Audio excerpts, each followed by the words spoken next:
Thank you all very much. What a pleasure it is to be back, and especially in important events like this, to find things out about people and about the people who are making the town work. My name is Greg Glover from Local 3 News. And Dick, I'm sorry that I didn't pay much attention when you were making your announcements. We were having such a good time backstage. I would just talk a little bit about the questions. Did he mention how the questions are chosen here? The website was open to questions from September 6th to October 10th. The board looked at all the questions, picked some good ones, and they submitted those to the candidates Friday, October 14th. They also gave you an opportunity to submit questions when you came in tonight, and if they found some that aren't doubling up on what we have on the pages tonight, they'll give those to me by the end of the event tonight. But let's get our candidates out here. We're going to go in reverse alphabetical order just for a sense of change here. Please welcome Clay Crumbliss. Clay.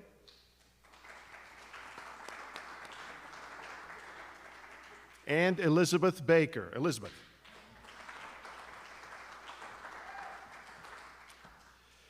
Thank you both for being here, and we look forward to your answers to a number of questions about the town of Signal Mountain and how you propose to lead once you get in. We're going to have 2 minutes for each candidate for opening statements. That's when we can find out a little about each of them.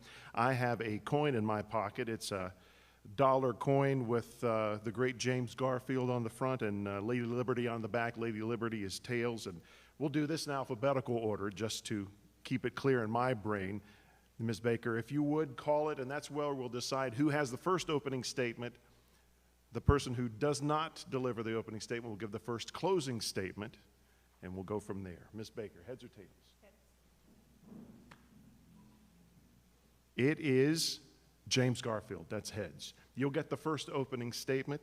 Mr. Crumbliss, you'll get the first closing statement. And for the questions, we'll go alphabetical order. Ms. Baker, we'll start with you, but want to say Vicki Anderson is the third person on the ballot.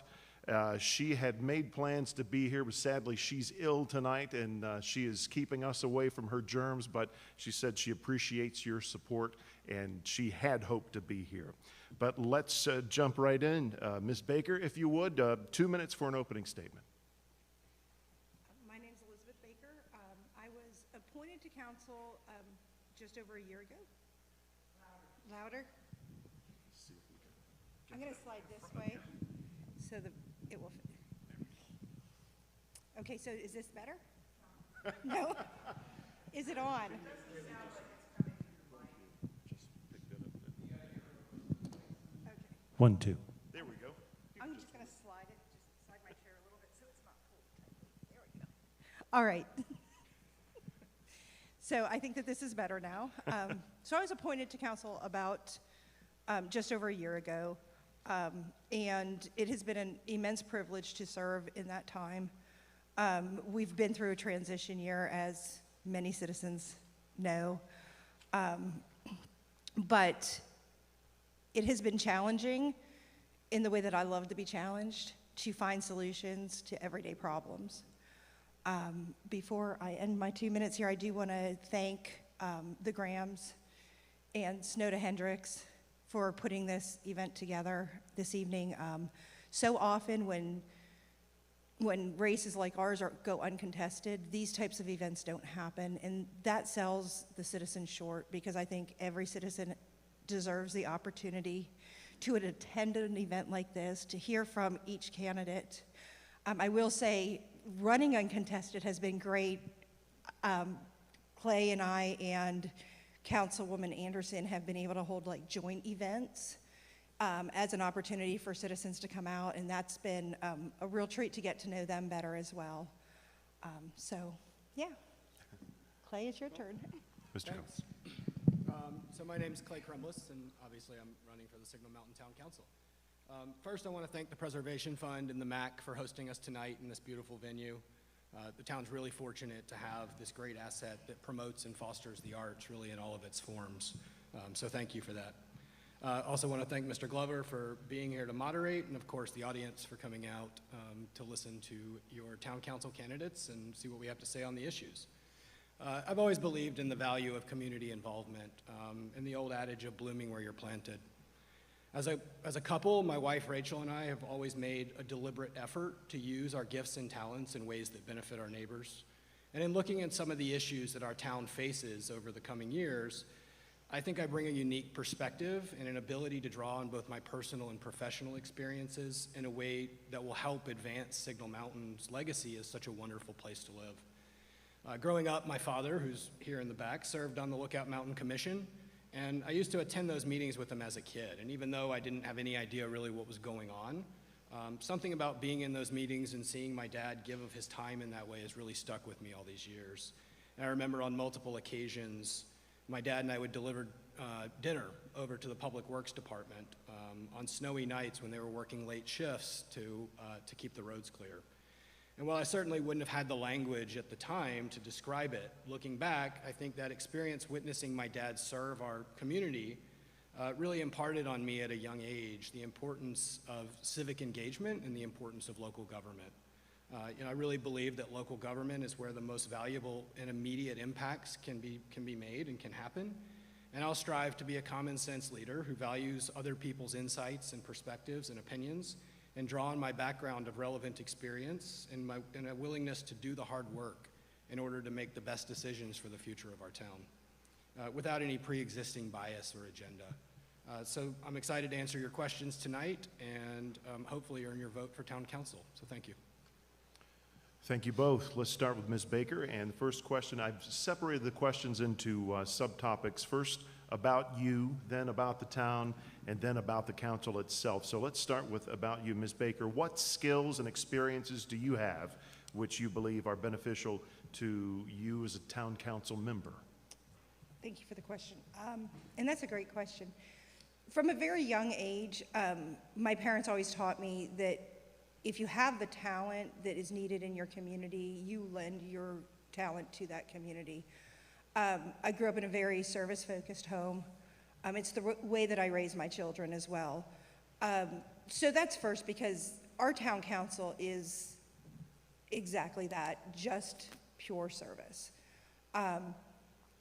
So since about the age of, 22, 23, I've been standing in front of government bodies, whether it's a local municipality or a county entity or even the state government, and I've been asking elected officials for accountability and transparency.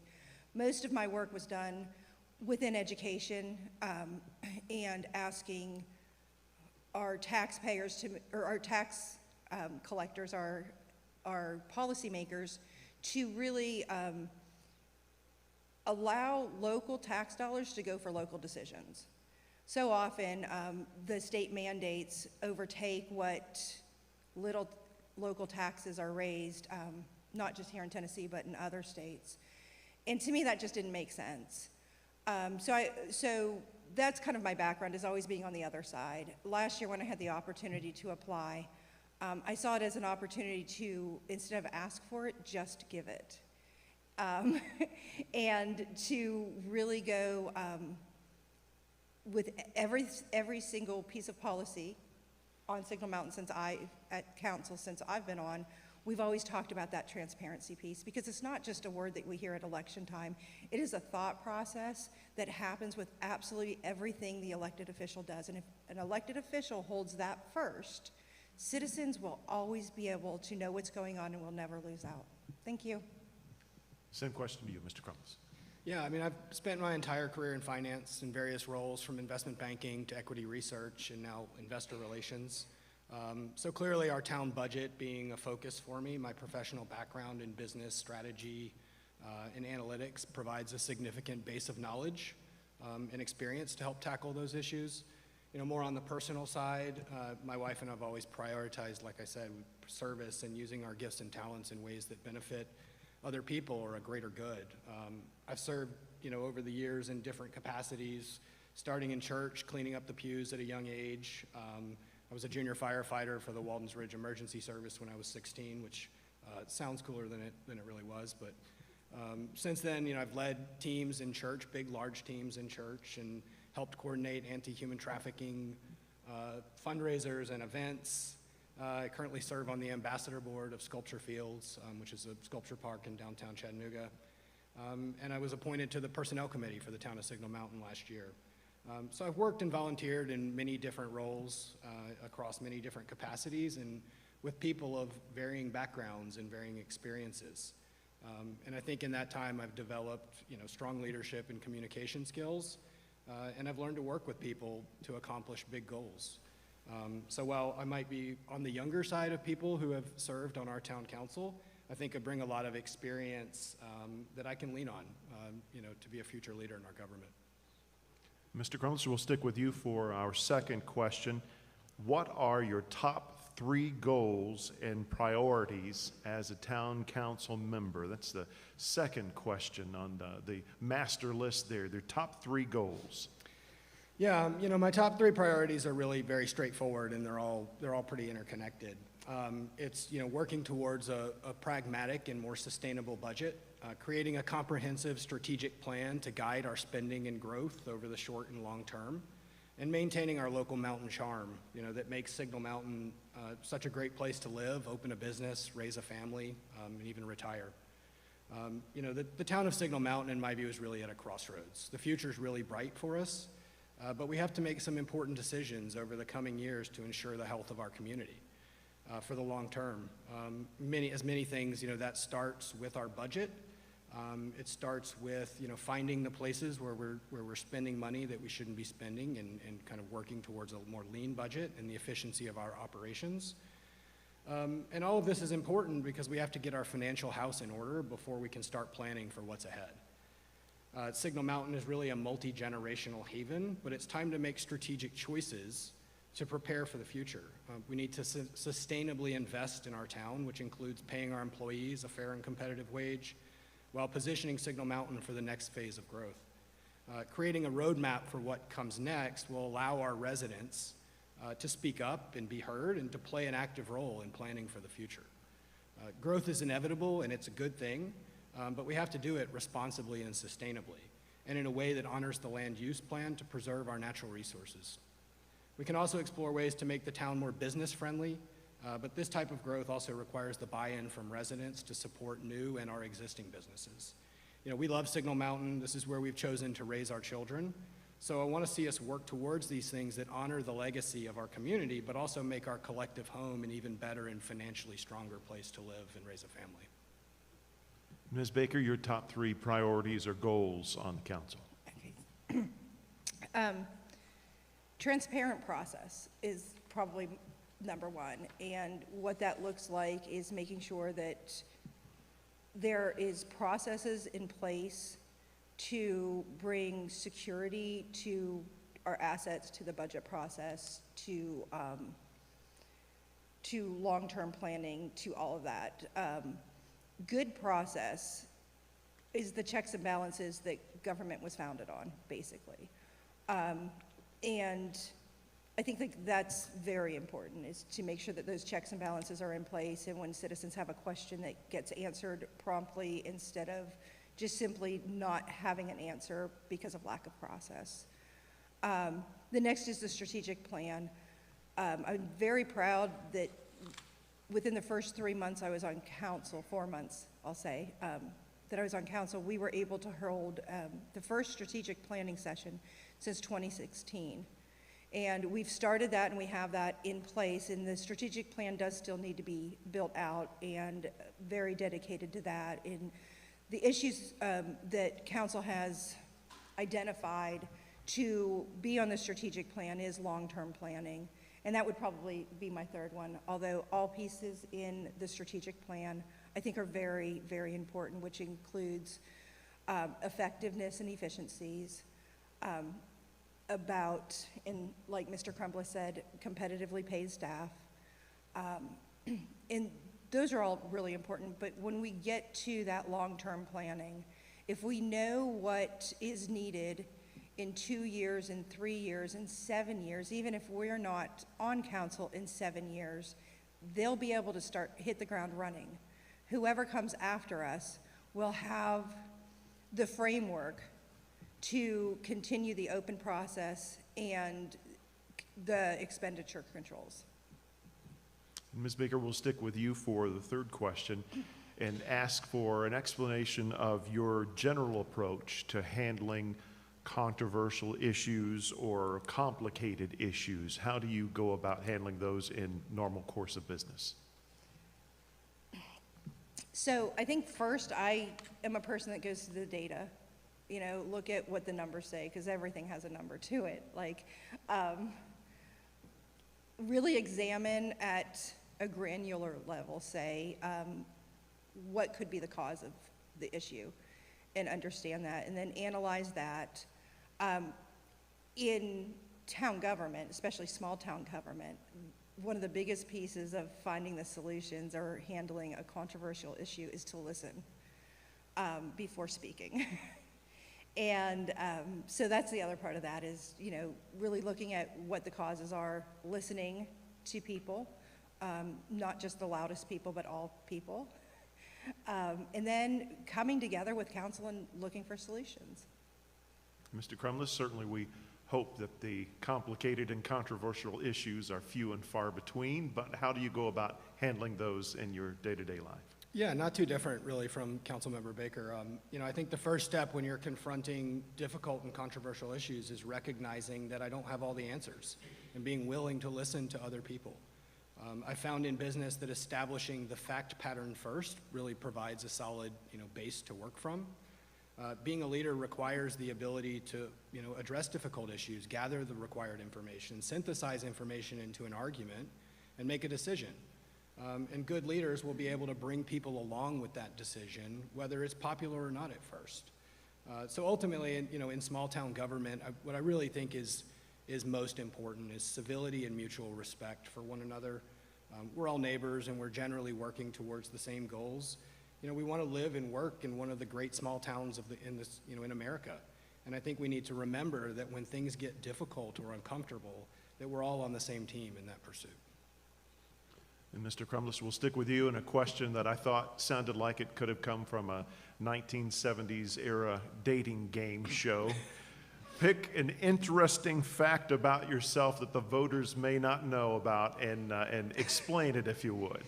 Yeah, I feel the same way. These types of icebreaker questions make me pretty uncomfortable, but you know, people who know me well know this. Probably not many people here in the room, but I love to make barbecue. I like learning to make barbecue. I love learning new things in general. So the process of watching YouTube videos and, you know, probably for way too long, as my wife would say, but she's home putting the kids to bed, so she's not here to defend herself. You know, but whether it's the different techniques or cuts of meat or, you know, managing the fire, whatever it is, you know, when I get the chance, it's hard to convince people on the home front that you can spend 18 hours in the backyard cooking a brisket. But when I get the chance, that's what I enjoy doing. We will follow the column of blue smoke to your house. Thank you for that answer. Ms. Baker, an interesting fact about yourself. Yeah, these questions, yeah. And this is one of those icebreaker questions I like really struggle with, because I always present myself as exactly who I am. Like, there's nothing like, what don't you know about me? Well, it's whatever question you haven't asked me yet, because I'm telling you. I don't consider myself an overly interesting person, which I came to that conclusion when I was trying to figure out the answer to this. I am exactly who I am. I am committed and dedicated. When I commit to something, I'm full in at 100%. And I will accomplish whatever the goal is, because that's who I am. I'm not sure if that's an interesting fact about me, though. I don't know if that makes me more interesting. I had asked my husband what he thought was interesting, and the pause was a little bit concerning. But, you know, he said maybe the one thing that you talk about is, like, I started my first business when I was 19 years old. I got scared of the student loan and ran from college real fast, and did a little bit of traveling and saw the need for a system that Honeywell had created that actually recycled nylon. And you think, you know, nylons are maybe pantyhose, but like carpet, millions and millions and millions of pounds of stuff going into landfills. And so I started a recycling company when I was 19 years old, and that's kind of where I actually got started into talking to governments about being transparent because there were a lot of Growing Greener grants out there, that it was hard to get a hold of unless you knew the right person because there was a lot of non-transparency in that government grant program. So. I'm embarrassed of myself as a 19-year-old. Thank you for that answer there. Those are the About You questions for tonight. How about we get into About the Town? And Ms. Baker, we'll start with you. And the question is kind of a broad one. What do you consider Signal Mountain's greatest asset, and what do you consider is the greatest weakness? The greatest asset, first off, is the people that live up here. I mean, we've got fantastic neighbors from corner to corner of this town, dedicated and passionate about their beliefs, and I absolutely love that. Another one of the assets is our natural beauty, for sure. It's no small feat to be a Tree City from Arbor Day Foundation. And we are year after year, and that says a lot about our people and just the respect that we have for the natural beauty. And then I think other assets are just like the building we're sitting in now. We've got great organizations like the Preservation Fund that runs the MAC, amazing arts programs, rec leagues. All of that makes a small town the perfect small town. And the weakness? Oh, the weakness. So, you know, I love this small town, and so often you hear it's like Mayberry, and that's real appealing to me as a place to live. I think the weakness in that idea of that small, charming small town is the realization that our small town manages $13 million worth of public funds. And for that, especially as a council person, you realize the heaviness of that, and that you need to install the right people on the bus to manage that type of money. And you need those processes in place so that the citizens can have confidence in having you manage that much money. I'm not sure if that was a weakness, but. Mr. Crumbliss, in your opinion, greatest asset, greatest weakness in Signal Mountain? Yeah, I mean, similarly, I think it would be easy to spend the whole 2 minutes just listing assets. You know, it's why we all live here. But I'm going to narrow it down to two. So I think the first one is really our employees. I mean, aside from, you know, all of my neighbors who are wonderful, I agree. But, you know, we have extremely dedicated, hardworking, professional employees in our town. You know, our police and fire departments are highly trained. They're essential parts of our town. Our public works department, our water departments, our parks and rec department. You know, all these people work tirelessly, sometimes really late into the night to keep our town functioning every day. And our town hall employees, many of whom are new in their roles, are already making, you know, great strides to improve efficiencies, you know, within the government. Our librarians, our inspectors, you know, and our new town manager, who's already really off to quite an amazing start. And we're really just all fortunate to have these people working on our behalf. The second asset, in my opinion, is, you know, as Elizabeth said, is the natural beauty of the town. It's our natural environment and our surroundings, and if you don't believe me, just go drive down East Brow in the morning and tell me that we don't live in one of the most beautiful places in the world. You know, and we have to work hard to preserve and to protect our natural environment, to protect those assets, because if we let our guard down, or if we make exceptions for the wrong type of development, you know, we can't get that back once we lose it. Our biggest weakness, I would say, is probably our infrastructure at this point. That includes things like, you know, the underground water pipes, our roadways, like Taft Highway. You know, there's a lot of growth happening on the mountaintop, and most of it's happening outside of our town limits, but those trucks and cars are coming up the front of the mountain and passing through our town. You know, other things like our IT infrastructure. Again, we're already, you know, sort of making progress on these fronts. We've recently hired an IT tech to take care of that stuff.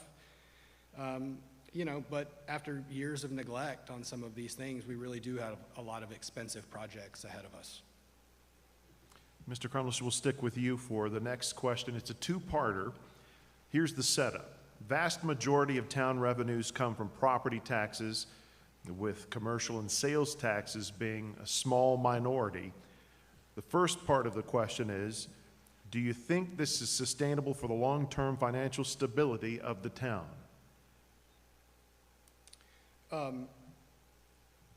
So I guess if by sustainable, if it's sustainable if we're content to continue to increase property taxes. The reality, there's three ways that, we can raise property tax revenue. It's, the number of households paying into the tax base, property values going up, which happened last year, and then actually raising the rate of tax.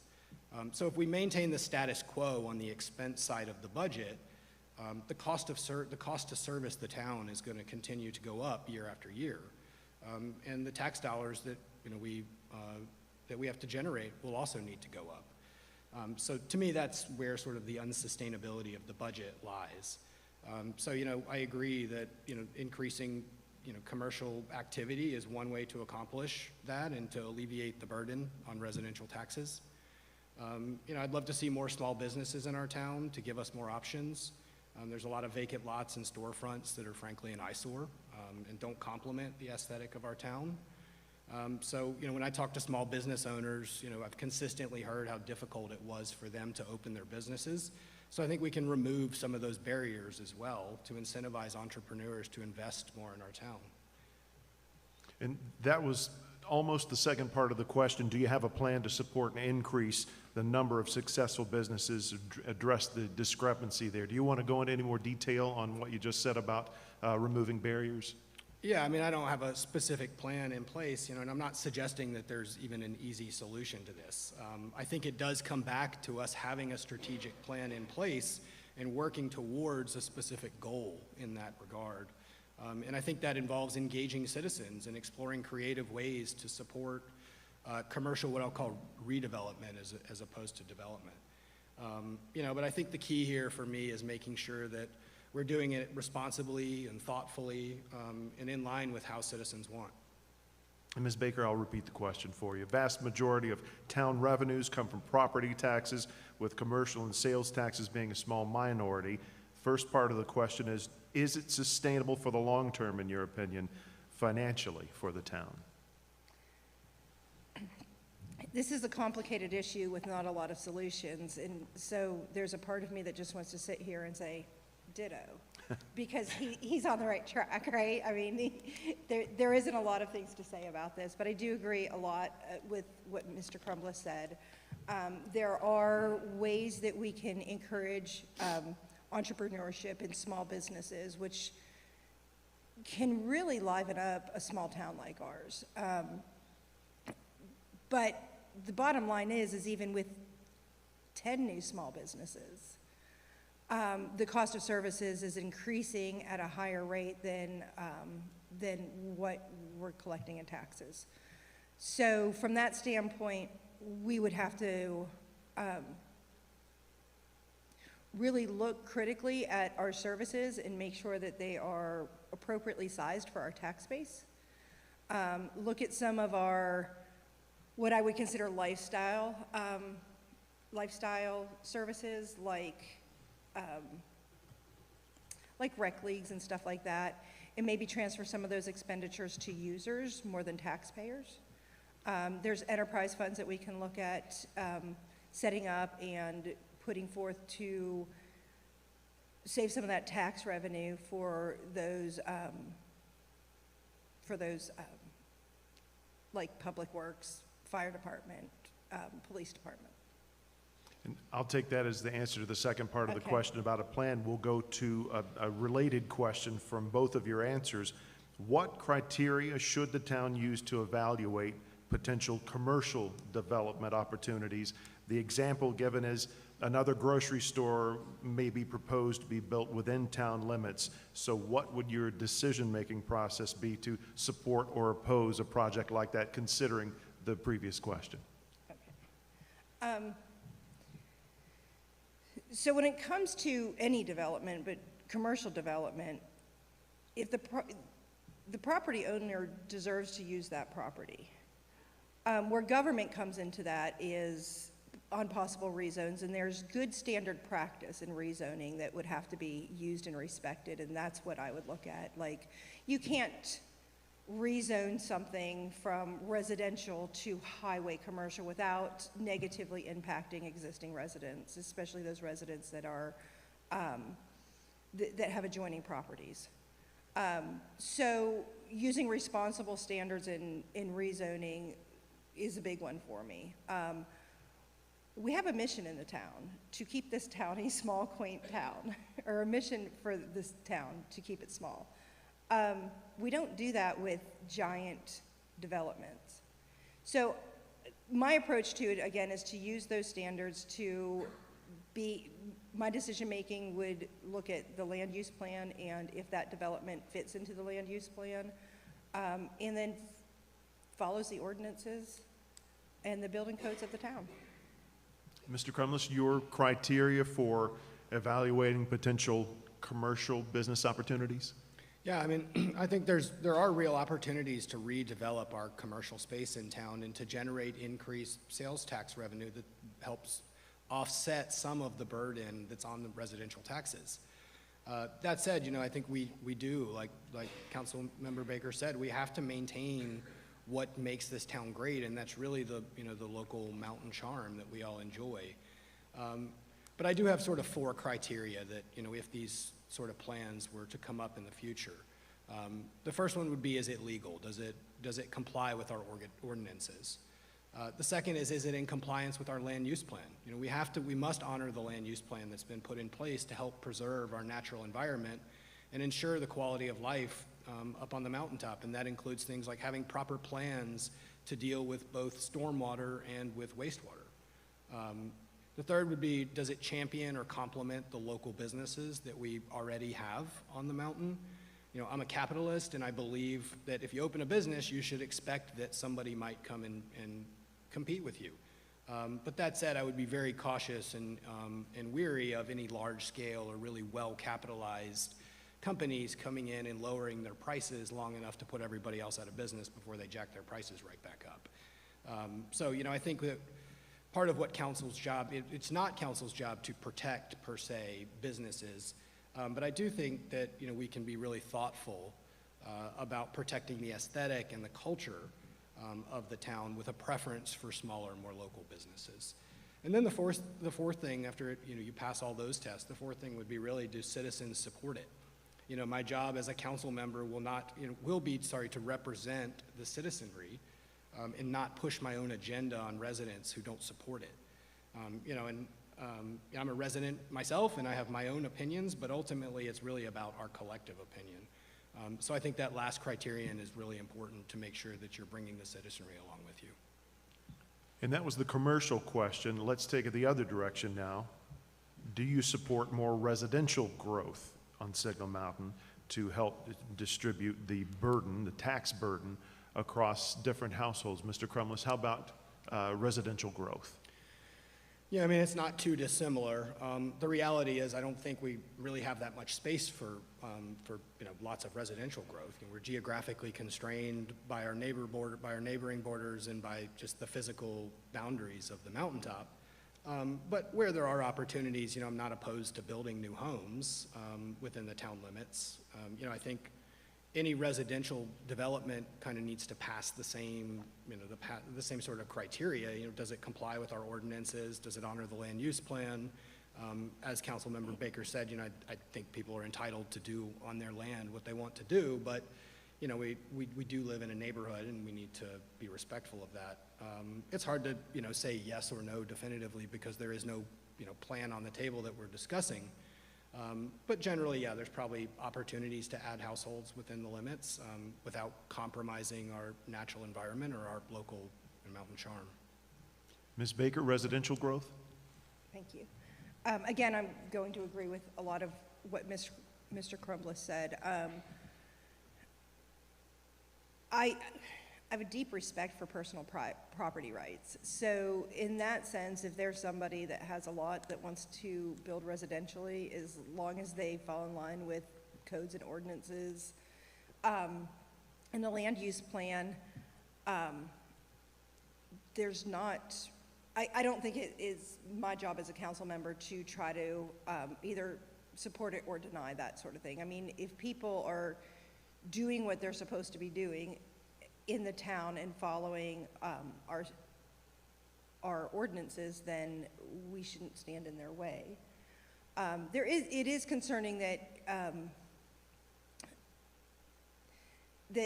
there's this belief if we bring more residential in that there might be more taxes raised. But I mean, again and again, we can see instances where residential growth doesn't necessarily equal more usable revenue.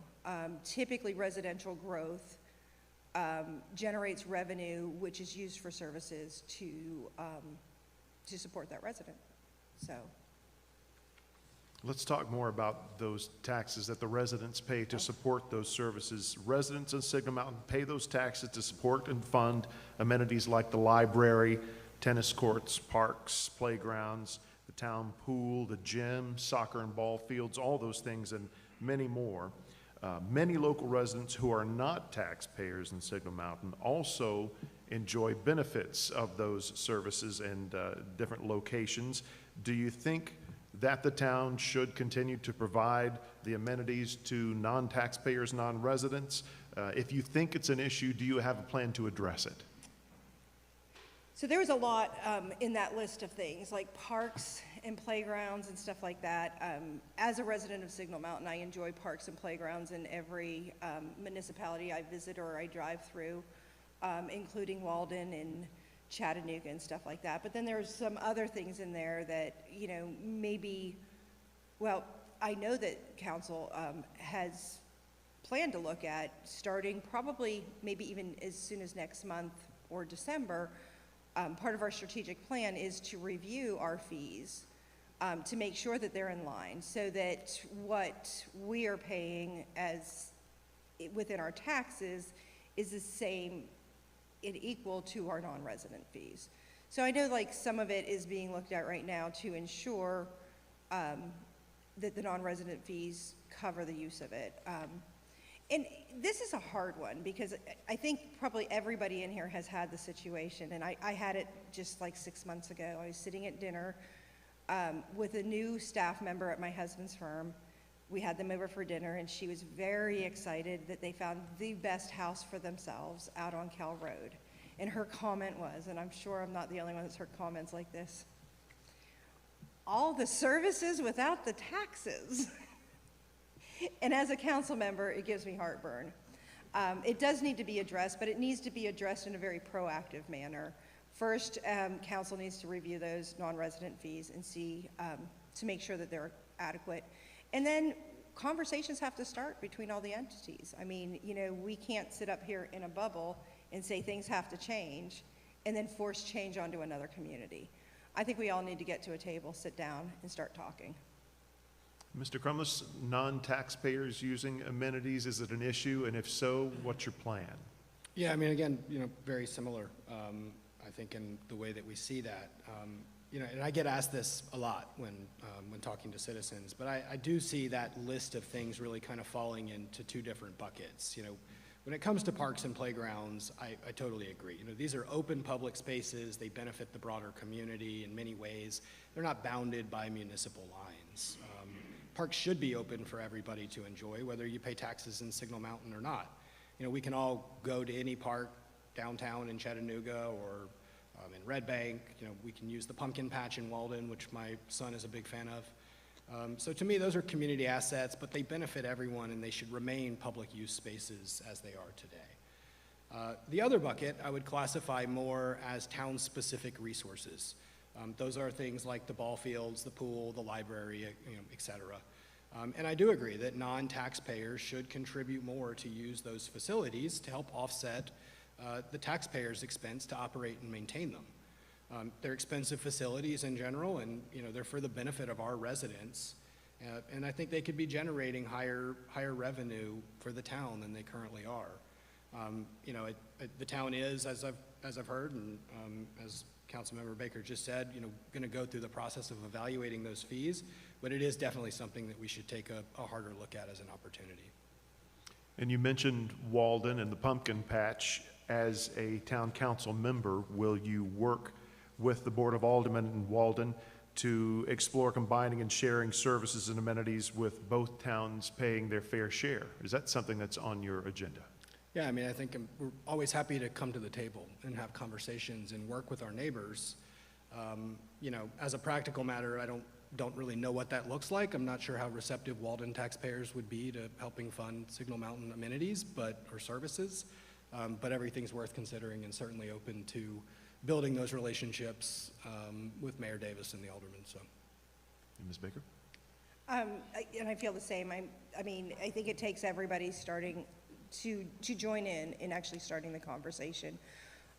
Since I've moved here in 2015, you know, I hear a lot, as a citizen I understand it, but you also hear other citizens talk about it, like they're benefiting from those services.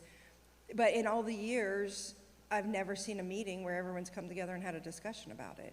And that's first and foremost, because these are our neighbors and we treat them with respect. And to just sit here and say, you know, they need to pay us this or that isn't going to work. It's about building a broader community on the ridgetop. And we'll stay with you for a couple of questions on town employees, especially first responders. The first, employees of the town of Signal Mountain are compensated at a significantly lower rate than those of surrounding municipalities, especially the police and fire departments. That the result of that has been reportedly low morale that has led to high employee turnover, and that leads to increased expense through recruiting and training new employees. So what do you plan to do to try to remedy this situation as specific as you can be, please? Okay, I'm going to try this one for 2 minutes. So, Dick, yep. Thank you. I appreciate that. So, 18 months ago, the town council approved a new pay scale. And with that, there was some a way to adopt it, and it seems like some of it wasn't adopted properly, which has created a great deal of inequities in our pay scale. And I'll get to the turnover and that in a minute, but specifically what I'm doing about the compensation is I've taken this one on as my personal research project. I'm about 45 hours into it, and our next step is next Monday at the council meeting. I will be talking with council. I have collected salary data from 22 either like-sized or local municipalities to compare to, come up with a true market rate. And then after I talk with council and get their consensus, the town manager and I will be then meeting with each of the department heads and possibly some staff members to see where exactly their concerns are and what they want to see being compared as well. I think it's important that our staff members are involved in creating a pay scale that is competitive because, again, it's only been 18 months since a new pay scale was adopted. And for the conversation to continue to be about being underpaid means something went wrong. And if they're not involved in that practice, they're going to be unsure if it is solid information that their pay is being based on. And the other part of that was the turnover and police and fire and low morale. Low morale. So, and this is an interesting one. Just on Tuesday night, I was in an MTAS's municipal technical assistance, which is from UTC, or UT provides the services to all municipalities, and MTAS is the expert on municipal government. And so they hold trainings, and I was just in the training. And they talked about how, like, low morale or high turnover is the first sign of dysfunction at the top in leadership. We're coming out of a really interesting and really tense at times transition. And the low morale isn't something new. This is something inherited. I know that our Our current town manager has worked tirelessly on this, as has the council. Just 2 weeks ago, the council came together and we provided hamburgers and hot dogs and all the fixings and the salads and everything, and all of the staff members came over to Alt House Park on a Friday, and they got to do, do your cookout games, but it was provided by council because we realized that there's been issues in the past, and it takes time to fix those issues. And I think my actions for the past year have shown that I'm dedicated to fixing those issues. Mr. Crumbliss, how do you plan to address these issues specifically? Yeah, I think it goes back to the earlier question about how we handle controversies. And I said, we have to start by establishing a fact pattern before we can, answer questions. And I think the question sort of starts with a very leading and kind of presumptive statement by saying that our employees are significantly underpaid. I don't have the data to confirm that. I haven't seen the data that confirms that, or data that confirms that our turnover is especially high relative to other municipalities. So I would need to see what that's based on.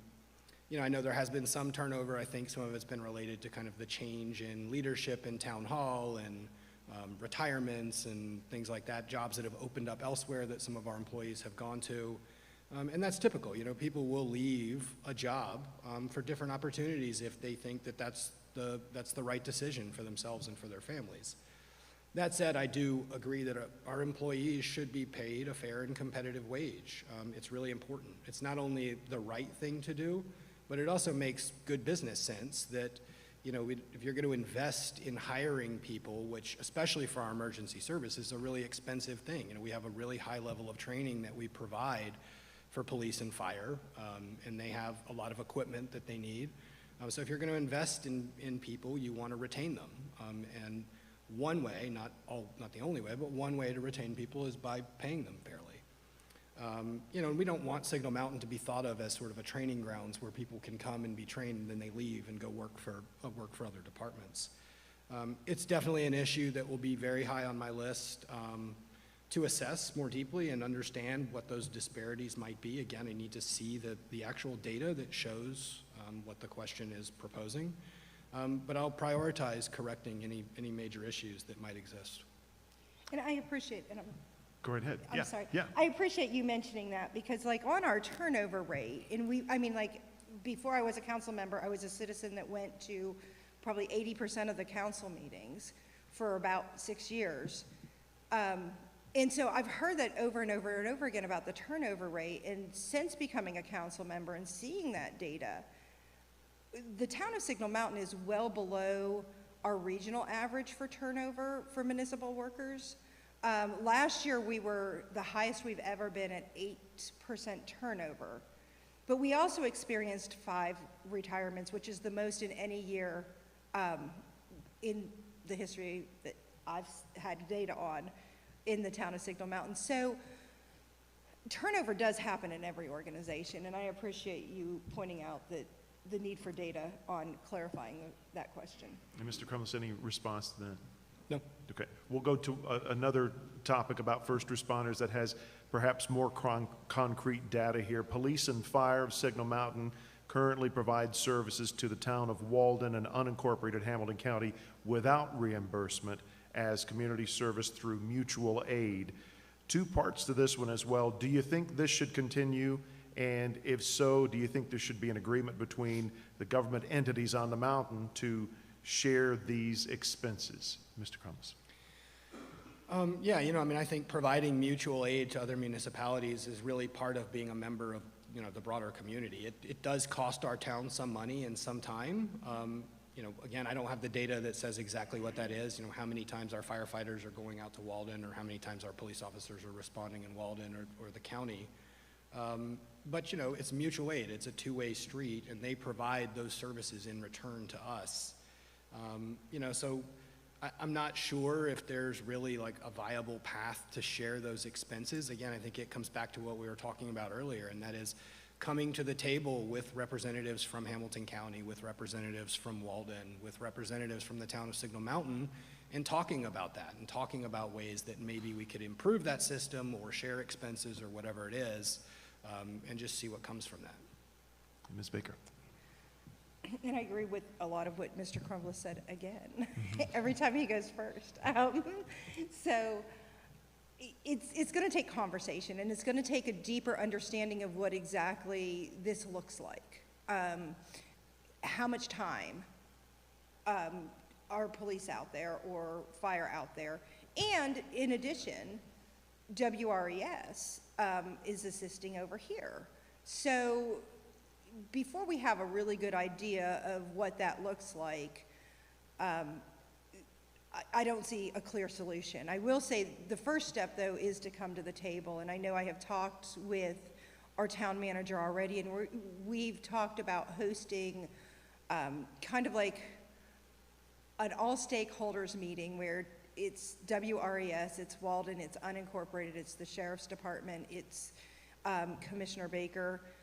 We all need to get down and we need to really look at what this is and to see if it is what it's assumed to be, which is a financial burden. I'm not sure it is, but it's definitely worth looking at, and hopefully shortly after the new year, we'll all be able to sit down and have a good conversation about it as a way to start.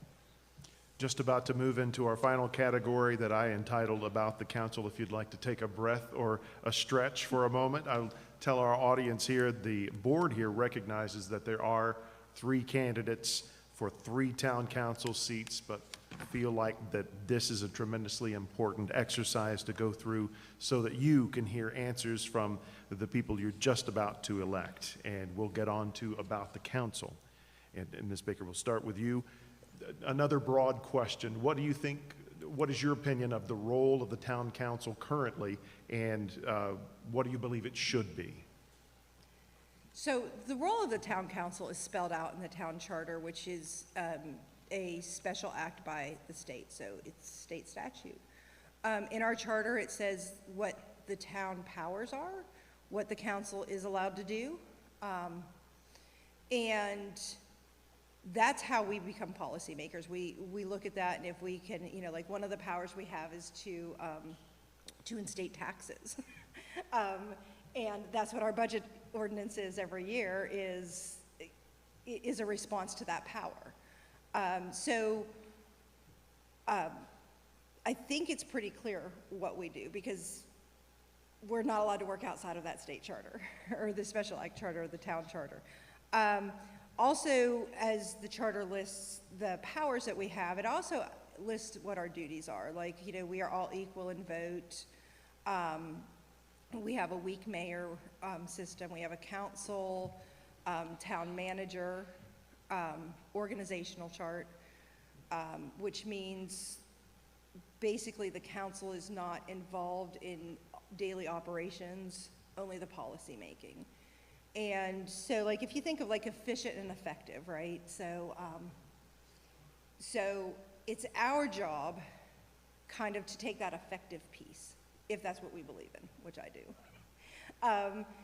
It's the town manager's job to do the efficient part of it. It's kind of like the teeter-totter, right? You've got the staff here and the citizens here, and the town manager is on this side balancing and the council is on this side balancing. And I think that role works very well, and it can really lend to a very collaborative effort in government. Mr. Crumbliss? Yeah, I mean, just outside of kind of the language, I guess, that's in the charter, to me, the role of the town council is, among other things, is really just to represent the citizens of the town and be good stewards of the deployment of citizens' tax dollars. It doesn't always mean that citizens are going to agree with every decision that council makes, but part of being a leader on a council is making those tough decisions, doing what you believe is right, and bringing people along with you on that, in that decision. So ultimately, to me, council persons are entrusted by the public to set policy and oversee the efficient use of those resources with accountability always back to the citizens through government transparency. We'll stay with you, Mr. Crumbliss, for a question somewhat related, and the resolution of this may need a change in the charter, but says the position of mayor of Signal Mountain is currently an honorary position appointed by the city council with no specific powers or duties. First part of that question, you think the procedure should continue, and do you think the mayor should be elected by the citizens directly? The answer is no. We have a council manager form of government. That means that the town manager is responsible for the operations of the town and the council is responsible for setting policy. It's true that the mayor doesn't have any specific powers or duties outside of what the other council members have. But the role does come with, I think, an increased time investment and responsibilities. But simply because the mayor doesn't have those outsized powers and operational control, I don't think that the mayor needs to be a separately elected position. Ms. Baker. Can we play the broken record again? I agree with Mr. Crumbliss. And I think having the mayor elected by council is a good setup because of the town manager council organization that the town is. To have a separate election for separate seats is also an expenditure to the town. And I think that it would be a needless expenditure to the town. And Ms. Baker, you've mentioned transparency in a few of your answers. The question, when will town council meetings return to being streamed live and made available for viewing at a later date? Do you have any answer there? So soon? We're like right here. So I'll let you know where we are in the process. On Monday, we have a special called meeting before our work session. We will be reading a resolution to award the contract to a company called Champ, which is more than just a live streaming service, and I'll get into that in a minute. According to Champ, they're going to need 4 to 5 weeks to get everything set up, and as soon as they are done, we will be live streaming again. And just a little bit about Champ because of this transparency issue. Champ comes with what they call an agenda assistant, and this is fascinating. This is what makes me so excited about this company. It will allow our agendas to be right online with the live streaming, with every document we're looking at a click away for every citizen. So if we're looking at a 52-page document, all you have to do is click it from your computer at home if you wish, or in the council room from your phone. Then once the live stream is over, the videos will still be available online, and when you click on it after the meeting, the agenda will be broken out and time-stamped on the video. So if you just really only want to listen about, I don't know, what's something exciting we do? If you only want to listen about a new website, what we're doing on a new website, all you have to do is click that timestamp, and it will take you right to that agenda item, and you can hear the discussion. And all of those documents are still right there, even after the meeting. I'm very excited about this. And it will live stream straight from our website instead of going through YouTube, which offers an extra layer of security for the town. Taking those notes back to our newsroom. Thank you for that detail.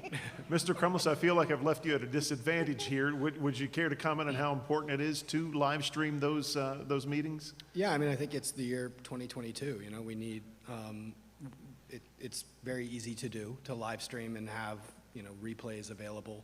I was at the council meeting to see the demo of this program that Councilmember Baker referenced, and it's great. I mean, it's everything that you want it to be for what we need. It brings the town of Signal Mountain kind of, up to where we should be, in this particular technology age. So I'm excited for it. I hope on Monday that they pass it. I know the mayor's here, so Councilmember Baker can't say what she thinks on it. Yeah, like that was going to shock him, how I feel about it. But yeah, I mean, generally, it's I hope that they pass it, and it should be up and running soon. But I don't have any control over that right now, so. Let's talk more about transparency. As of the beginning of this week, the questioner says most recent town council minutes available are from August 22nd, nearly 2 months ago. Mr. Crumbliss, the first question, is that acceptable? And the follow-up is, they're just 2 meetings a month. Meetings from previous minutes, do you believe they should be approved and posted within 2 weeks? I mean, I think in general, I can say it's, I don't think it's acceptable necessarily that it takes 2 months to get minutes online. That said, I'm not aware of the process that happens behind the scenes to get the minutes written and have them approved by council and upload them to the website. You know, anyone who's visited our website and our document library knows that it's extremely antiquated. You know, I suppose that 2 weeks probably seems like a reasonable goal, and hopefully, you know, if we get a new website eventually and can kind of streamline that process, it's something that, should be very achievable. But, I do think it also speaks, the fact that these questions are being asked, I think it speaks to an opportunity that the town has to improve, in general, our methods of communicating with the public and providing a higher level of transparency to help build that trust. I think there's lots of ways we can consider doing that, whether it's a newsletter or more sort of robust use of our social media platforms, whatever it is. But these questions, as you'll see, are sort of frequent about the transparency. So, I think there are opportunities there. Ms. Baker, your thoughts on that? So I do want to just clarify one thing. Draft minutes are available as soon as they're done at Town Hall. And I think like the asker was asking the question from the standpoint of when they're on the face, or when they're put on the website. They are available even as draft minutes before they're approved at Town Hall. As far as having them approved, we recently, say in the past 6 or 7 months, kind of switched over to the regular business meeting and then what's considered a work session. So those are our 2 meetings a month. At a work session, we don't vote on things. Sometimes we call a special called meeting before the work session so that we can vote on things, which will be happening on Monday. But if we don't have that special called meeting, there's only 1 meeting a month where we can vote to approve minutes. So if we're looking, the last minutes are the end of August, that would be September's meetings, minutes.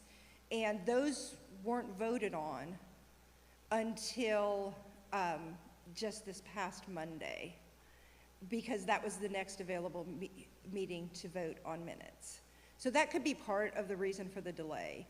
As far as getting them onto the website, Mr. Crumbliss made a great point about our antiquated website, and we have worked very hard on looking at different options, and hopefully we'll be getting another website soon, and it will be a lot easier for staff to manage and get those minutes up faster.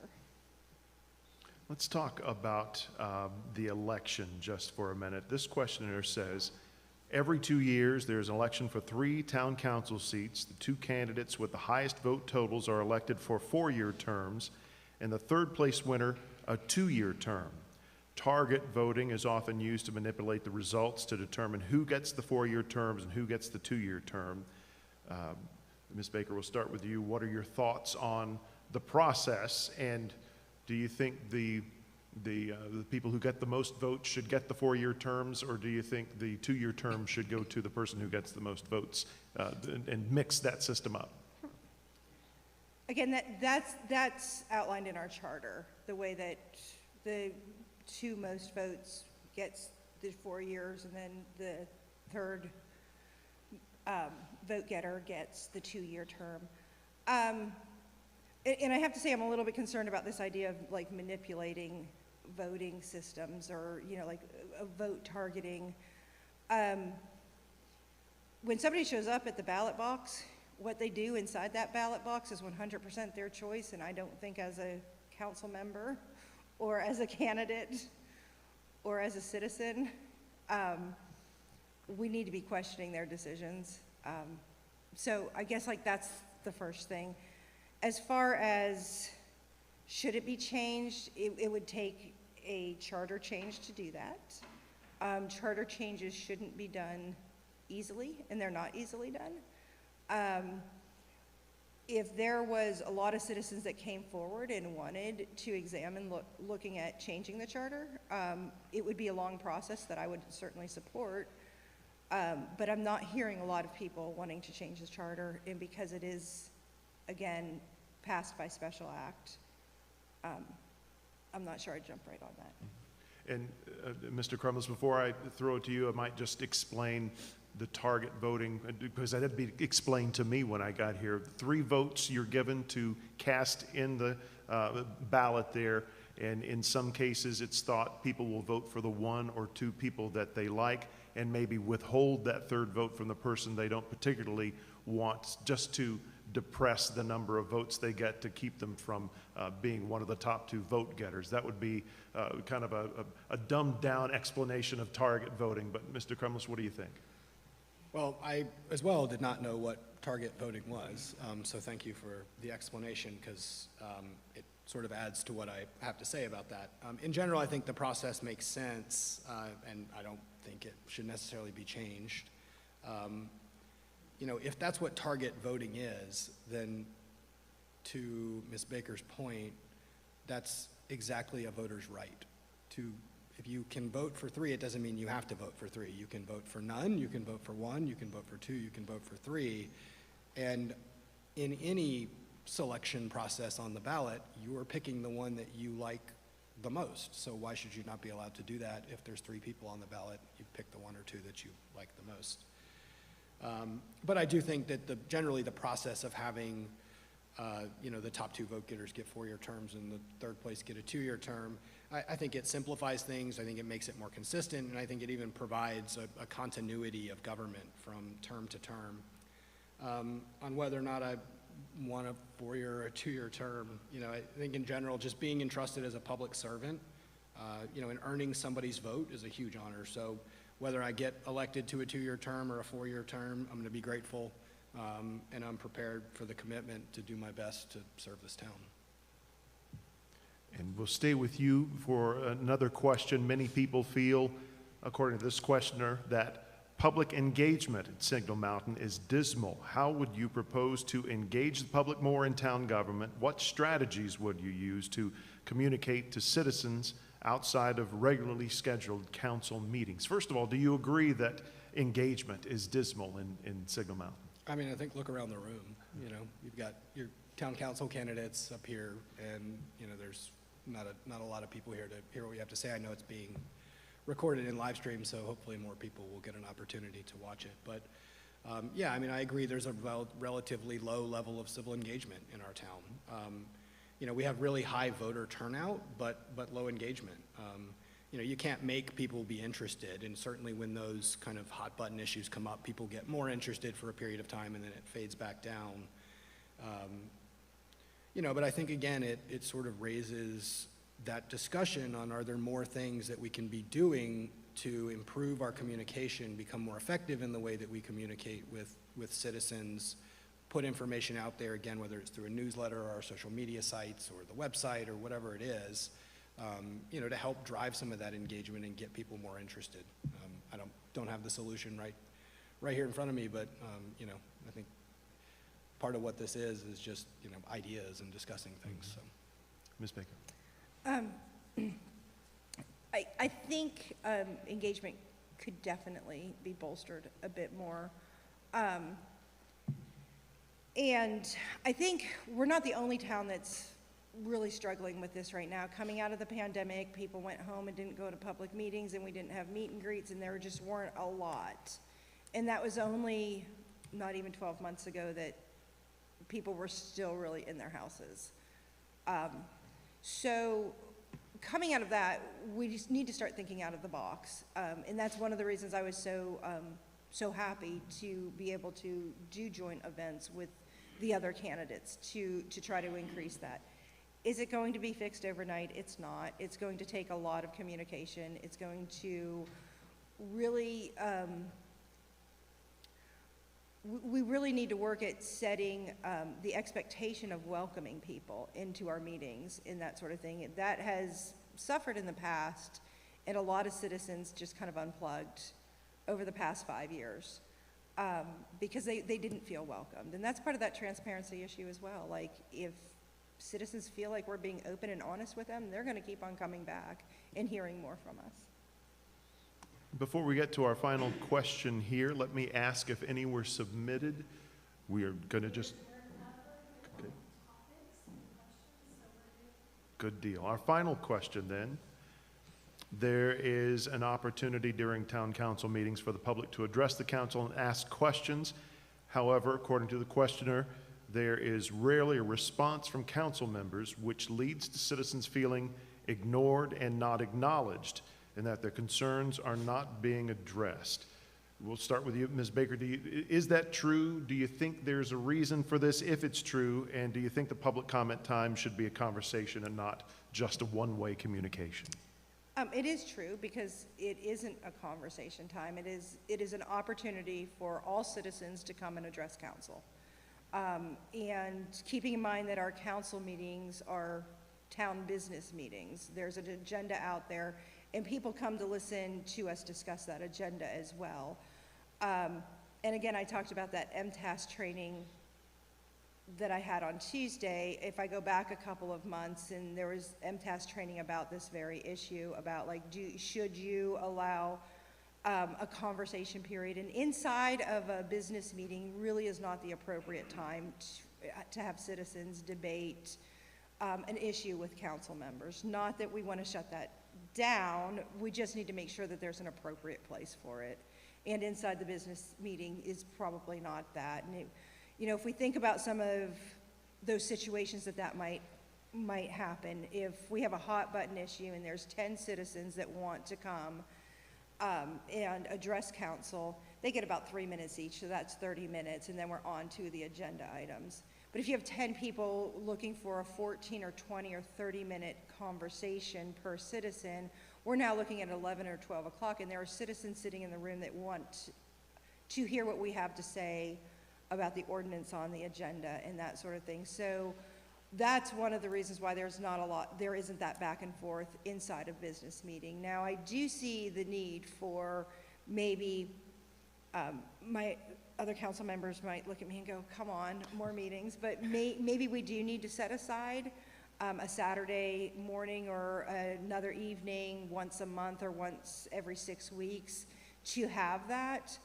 The other part of this, and I mean, citizens have used it with me, and I feel like I can speak confidently for other council members too, we're always open to having discussion after a meeting as well. Not as a council, because then that would need to be noticed and, you know, those things discussed. But after a council meeting, citizens have stopped me and talked to me one-on-one where they were able to get a response from me. I get stopped in the grocery store too, which I welcome at any time. Or at the gas station, which is fine unless it's before 7 a.m. and then just let me get the coffee. But I think all of our council members are always very welcoming to hear from citizens, even though it might not be inside at that time for citizens to address council. Mr. Crumbliss. Yeah, I mean, I don't really actually have that much to add. You know, I think that I understand the reasons why council is not engaging in that time period for practical reasons, and for just that's not really what that time period is intended for.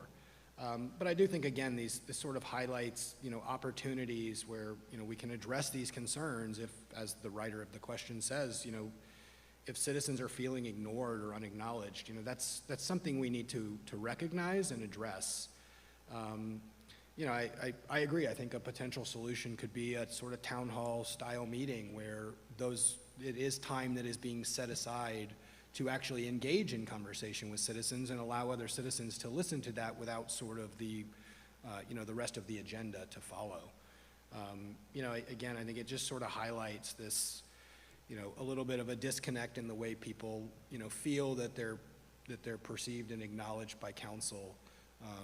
So, you know, I agree. I think, you know, letting people come up and talk after the meeting, or I'd be happy to, you know, once elected, give people my cell phone number and you can call me and discuss issues. Stop me in the grocery store. So, Speaking for reporters around town, I could say we'd love to have your cell phone numbers, and we promise not to bother you after a certain hour. Thank you both for being here. Before we get to closing statements, let me thank Snowda and Dick and the MAC for putting this on. Thank you all for showing up, and I hope you'll direct your friends to the rebroadcast. That'll be on the Facebook page, the MAC Facebook page, perhaps? Website link. Okay, to the YouTube broadcast of this. So invite your friends to look at that. Some important dates. Early voting is underway right now. Goes through November 3rd.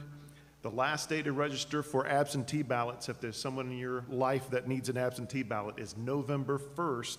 And of course, Election Day is November the 8th. That's correct, isn't it? For some reason, the 3rd popped in my head, and I said, don't say 3rd. No, it's 8th.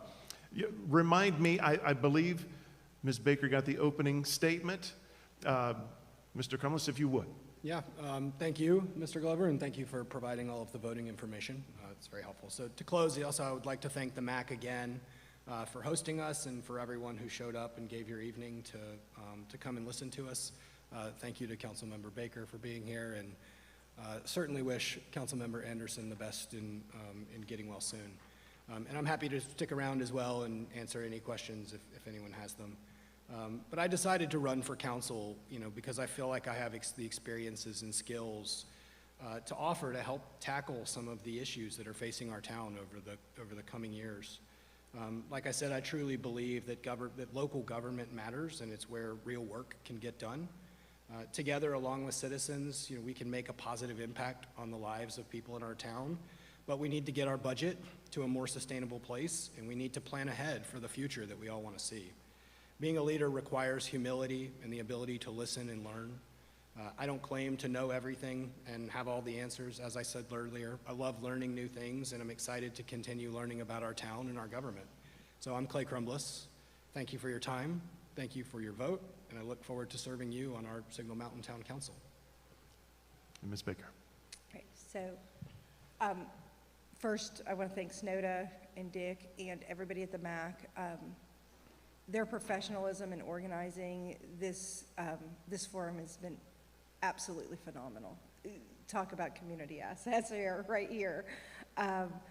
Also, Mr. Crumbliss, thank you, and I hope that Vicki is off to recovery and she gets over the stomach bug real fast. Thank you, Mr. Glover, for your time today. I decided to run after being appointed because when I was appointed, I was not like, well, then I'll just keep on running. After going through the past year, this big transition year, we're really on a very proactive path for the town.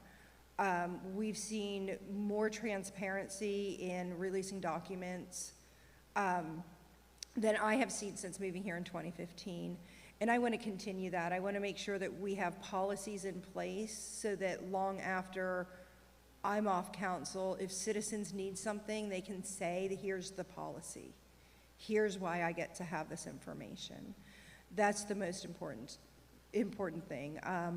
Additionally, having a new town manager who is, and if you haven't met her yet, take a minute to stop by because she is phenomenal.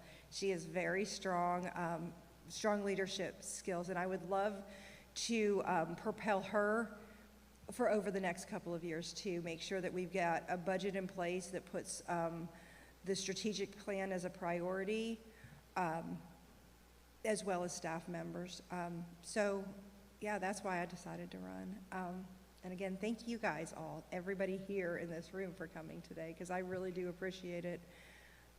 And I'll stick around if you have any questions that you would like to ask one-on-one. Thank you. Both have agreed to answer your questions. I hope you don't regret that in an hour and a half or so. We thank you for coming. We thank you for coming as well. Don't forget to get out and vote. My name's Greg Glover. It's been a pleasure. Have a good night.